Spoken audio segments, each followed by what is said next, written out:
Hello everyone, আবারও হাজির হয়ে গেলাম একদম নতুন একটা ড্রামা নিয়ে। অনেকদিন ধরেই ভাবছিলাম তোমাদের জন্য একদম নতুন একটা ড্রামা নিয়ে হাজির হই। ড্রামাটা শেষ পর্যন্ত দেখো আর এনজয় করো।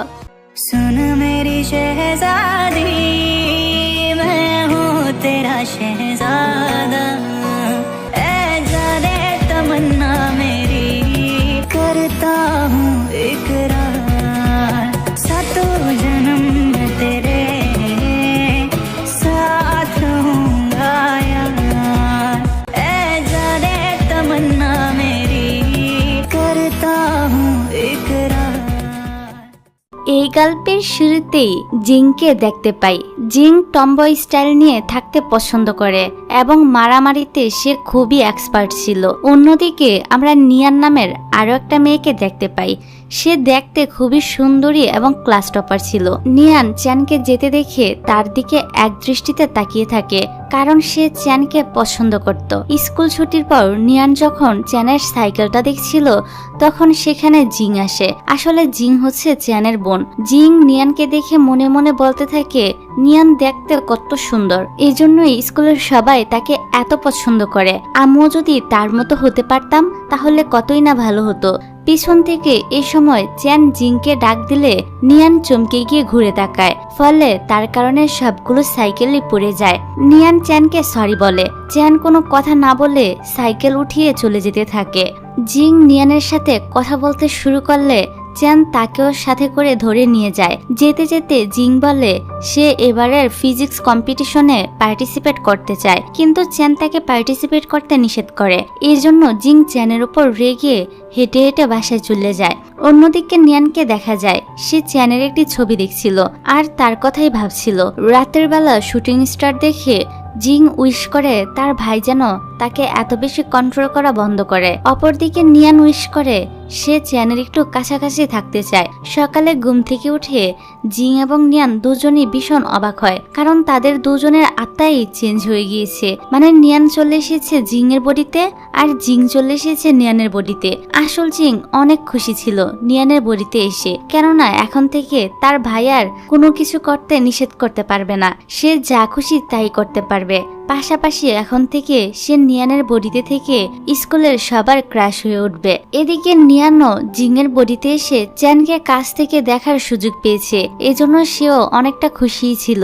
স্কুলে যাওয়ার সময় সাইকেল এক সাইড করে বসলে চ্যান বলে, জিং এভাবে কেন বসছো? নিয়ানের তো তখন মনে পড়ে এখন সে নিয়ান নয় বরং জিং। তাই সে জিং এর মতো করেই সাইকেলে উঠে বসে, কারণ সে চাইছিল না চ্যান সত্যিটা জানুক। অন্যদিকে নিয়ানের বডিতে থাকা জিং স্কুলে এসে সবাইকে হাই হেলো দিতে থাকে। এতে সবাই অনেকটাই অবাক হয়, কারণ নিয়ান হচ্ছে খুবই শান্তশিষ্ট একটা মেয়ে, তাই তার এ হঠাৎ পরিবর্তন সবাইকে অবাক করে দেয়। অন্যদিকে টিয়ান নামের একটা ছেলে জিংকে দেখে বলে, এভাবে দাঁড়িয়ে আছো কেন?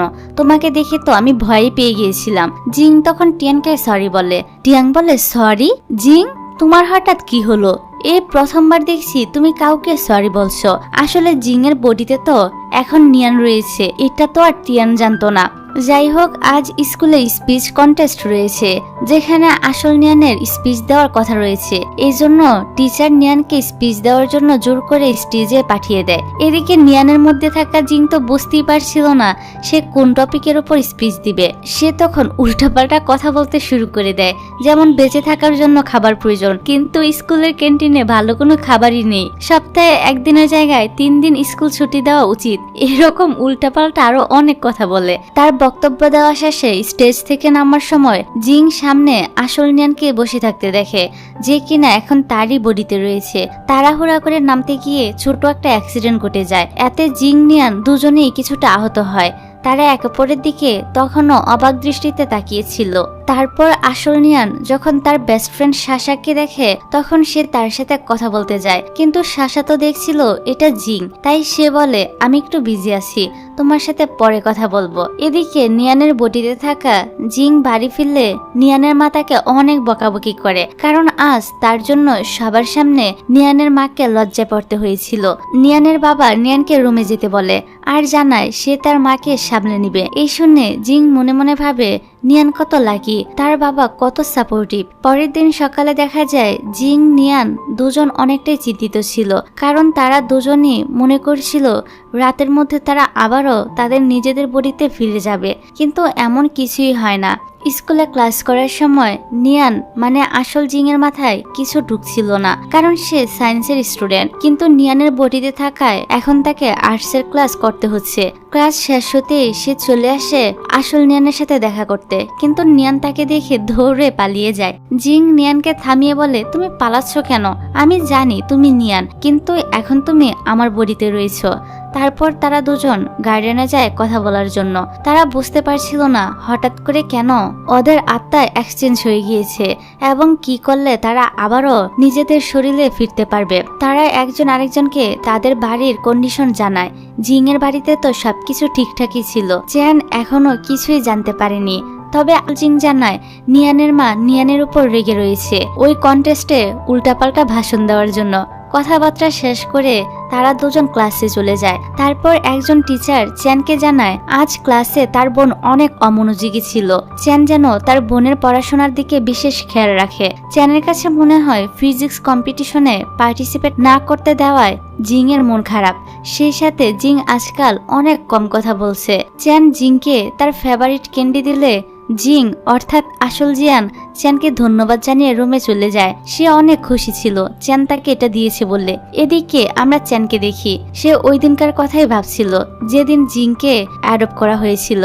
ফ্ল্যাশব্যাকে দেখানো হয় চ্যান যখন তার বাবা মায়ের সাথে অনাথ আশ্রমে শিশুদের সাথে দেখা করতে গিয়েছিল, তখন জিং এসে চ্যানকে একটা ক্যান্ডি দিয়ে তার সাথে ভাব জমায়। চ্যান জিংকে তার বাবা মায়ের কাছে নিয়ে গিয়ে বলে এটা তার ছোট বোন। চ্যাংয়ের বাবা মা তখন জিংকে অ্যাডপ্ট করে নেয়। যাই হোক, পরের দিন স্কুলে কয়েকটা মেয়ে জিংকে বুলি করতে আসে। জিং মানে নিয়ান তখন তাদেরকে সরি বলে।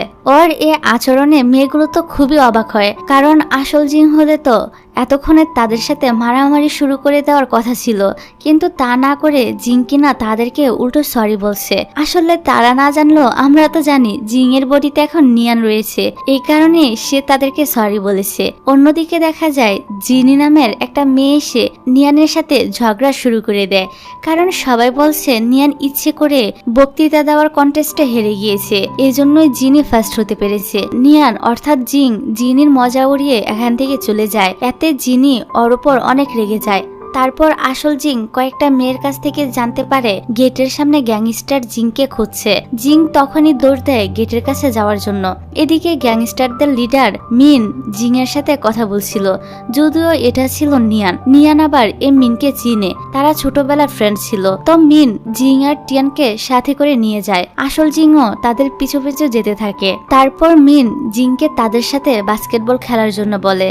টিয়ান বলে জিং এর কাছে তো এসব বাস্কেটবল খেলা কোনো ব্যাপারই না, সে অবশ্যই মিনকে হারিয়ে দিবে। কিন্তু এখন তো জিং এর মধ্যে নিয়ান ছিল, সে তো বাস্কেটবল খেলার বুঝতো না। মিন তার দিকে বল ছুড়লে সেটা এসে লাগে জিং এর মুখে, ফলে তার নাক দিয়ে ব্লিডিং হতে শুরু করে। এখানে মিং তো নিজেও বুঝতে পারেনি যে এরকম একটা ঘটনা ঘটবে। তখনই চ্যান চলে আসে এবং মিংকে ওয়ার্নিং দেয় নেক্সট টাইম যদি সে জিং এর সাথে এমন কিছু করে তাহলে চ্যান তার অবস্থা খারাপ করে দিবে। আসল জিংও এখানে চলে এসেছিল আর সেও মিংকে বকাবকি করতে শুরু করে। মিং মনে করছিল এটা নিয়ান, তাই সে তার সাথে ভালোভাবে কথা বলা শুরু করে, কিন্তু জিং ওকে ওয়ার্নিং দিয়ে চলে যায়।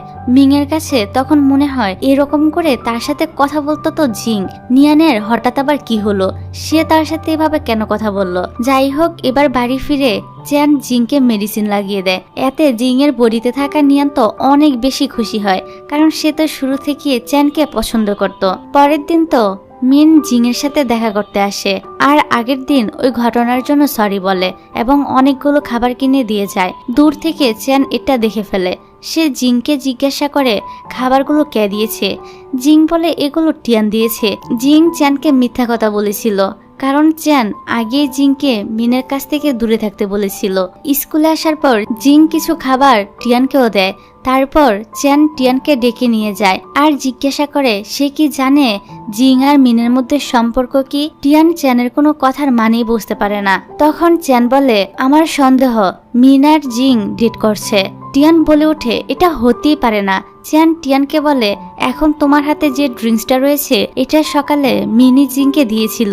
তারা দুজনে আসলেই ডেট করছে কিনা এটা শিওর হওয়ার জন্য চিয়ান টিয়ানকে জিংয়ের উপর নজর রাখতে বলে, আর টিয়ানও ওর কাজ শুরু করে দেয়। আজ মিন এই স্কুলে আসলে নিয়ানের বডিতে থাকা জিং মিংকে জিজ্ঞাসা করে সে এখানে কি করছে। মিং বলে আমি তোমাদের সাথেই দেখা করতে এসেছি। আসল জিংয়ের তো ওকে দেখে অনেক বিরক্ত লাগছিল। তখনই এখানে চ্যাং আসে আর বলে তুমি এখান থেকে চলে যাও। অন্য স্কুলের স্টুডেন্ট হয়ে এই স্কুলের ইউনিফর্ম পরে ভিতরে চলে এসেছো, এটা টিচারদের জানালে তোমার বিরুদ্ধে ব্যবস্থা নেওয়া হবে। মিন তখন আর কিছু না বললে এখান থেকে চলে যায়। চ্যানের কাছে মনে হচ্ছিল মিন আসলে জিংয়ের সাথে দেখা করতে এখানে এসেছে, এজন্যই সে তাকে এখান থেকে চলে যেতে বলছে।